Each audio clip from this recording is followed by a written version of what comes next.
Salam kerahiman. Hari ini yang kita mau bahas bersama adalah apa yang diharapkan Santo Benediktus adalah bahwa kita harus terus berusaha. Dengan semua kegagalan kita, dengan semua rasa sakit kita, dengan semua ketakutan kita. Belas kasihan Allah mengenal kita dan berkenan pada kelemahan yang terus berusaha. Contoh ya, ada seorang laki-laki, ya anak laki-laki, dia ingin menyenangkan orang tuanya supaya orang tuanya bangga. Dia punya kakak laki-laki, dia jadi anaknya yang kedua dan dia melihat orang tuanya sangat bangga terhadap kakaknya. Jadi dia juga punya keinginan untuk bisa membanggakan orang tuanya. Dia berusaha, dia mau sukses dalam usahanya. Tapi kenyataannya dia gagal. Dia nggak bisa menjalankan usahanya, dia rugi dan dia nggak mau kasih tahu ke orang tuanya bahwa dia rugi. Karena tujuan awalnya adalah dia ingin menunjukkan kepada orang tuanya bahwa dia bisa sukses. Dia juga bisa menjadi anak kebanggaan dari orang tuanya.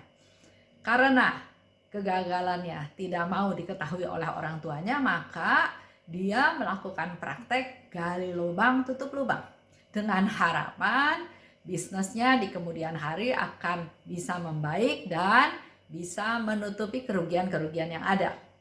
Tapi yang terjadi adalah karena gali lubang terus, maka lubangnya makin lama makin besar sampai akhirnya dia nggak ada kemampuan untuk bisa memenuhi kewajibannya.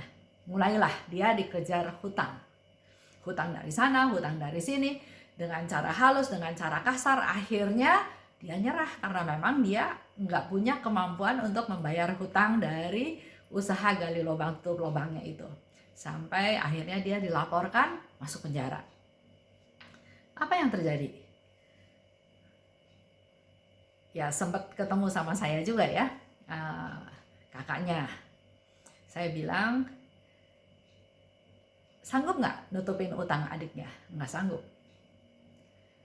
Ya kalau kayak gitu, yang harus dilakukan berani menerima fakta. Faktanya dia utang, dia nggak bisa bayar, dan oleh yang punya uang dia dilaporkan ke polisi dan dia harus menjalani masa tahanan sekian lama untuk sebagai ganti dia tidak bisa bayar utang.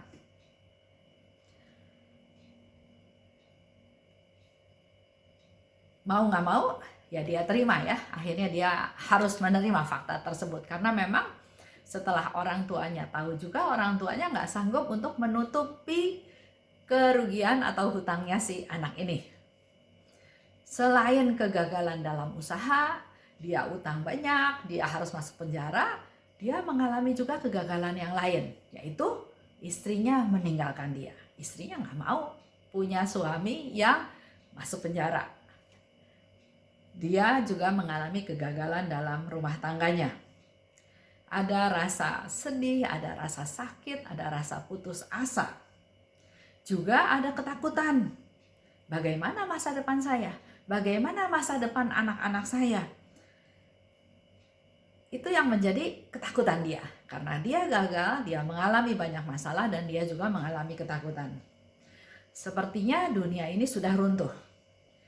Nggak ada jalan keluar. Istri meninggalkan dia, menceraikan dia. Orang tua juga nggak sanggup memenuhi kewajiban dia. Jadi dia harus menjalani masa tahanan di penjara sekian tahun. Nah, dengan melihat keadaan seperti ini, kita sebetulnya perlu peduli untuk menguatkan mereka.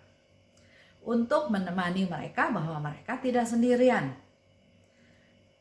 Mulai perkenalkan Tuhan, andalkan Tuhan. Tuhan itu berbelas kasih. Tuhan itu kenal dia dan Tuhan tetap berkenan padanya yang mau berusaha. Jadi memang Tuhan gak suka sama orang yang putus asa. Jangan putus asa.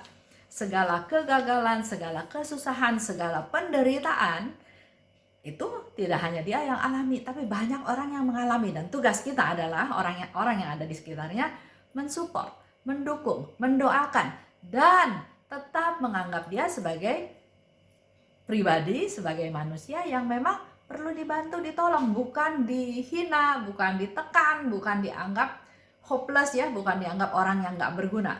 Tapi mari kita juga memberi kesempatan kepada dia untuk maju, mengandalkan Tuhan. Jangan putus asa.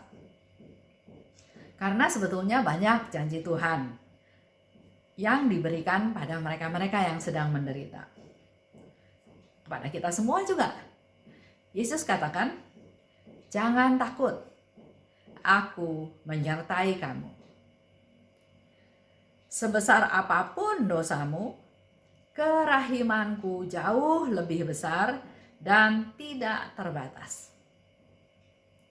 Mari datang padaku, kamu yang letih lesu dan berbeban berat. Aku akan memberi kelegaan kepadamu. Coba kita lihat dari diary ya. Betapa baiknya Engkau, ya Allah, karena menerima aku dan doa pujian-pujianku.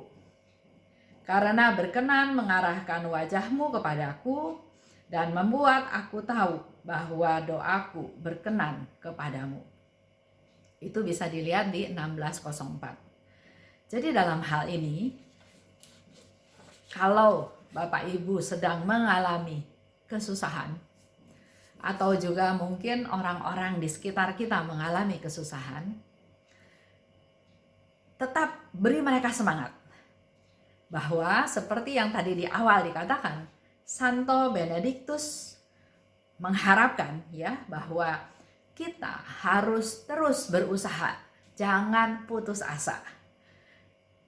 Apa yang harus terus diusahakan? Dengan semua kegagalan kita belajar sesuatu. Seperti tadi contoh anak muda tadi ya. Dia mengalami kegagalan dalam berbisnis karena tujuannya hanya semata-mata mau menjadi kebanggaan dari orang tuanya tanpa dia melihat kemampuan dia, kesanggupan dia. Inilah yang menyebabkan dia gagal dan kita belajar dari kegagalan tersebut. Dari semua rasa sakit. Karena kegagalan berusaha tadi, berbisnis tadi, karena ambil prinsip gampang, gali lubang, tutup lubang, dengan harapan yang belum ada di tangan, akibatnya dia harus bertanggung jawab, dia masuk penjara, dan ada rasa sakit yang lain. Dia ditinggalkan oleh istrinya. Terus apa yang harus dilakukan? Apakah terus menyesal? Enggak ada gunanya. Tapi menerima keadaan, menerima faktanya, saya harus bangkit. Saya harus bisa menyelesaikan kewajiban saya sekian tahun di tahanan. Tapi setelah itu saya tetap menjadi manusia bebas yang tetap punya peluang untuk sukses. Dan Santo Benedictus juga katakan, dari semua ketakutan. Tadi sudah bicara ya, dari semua kegagalan, dari semua rasa sakit, dan juga kita belajar dari semua ketakutan. Bagaimana masa depan? Apakah bisa dengan kemampuan sendiri, dengan kehebatan sendiri, dengan pikiran sendiri? Kita perlu mengandalkan Tuhan, datang pada Tuhan. Seperti yang Yesus bilang kan, marilah kepadaku kamu yang letih lesu dan berbeban berat. Aku akan memberikan kelegaan padamu. Nah, melalui proses ini, si anak muda tadi dari belum kenal Tuhan, tapi justru melalui segala macam kegagalan, rasa sakit dan rasa takut ini, dia kenal Tuhan. Dia belajar untuk tahu Tuhan.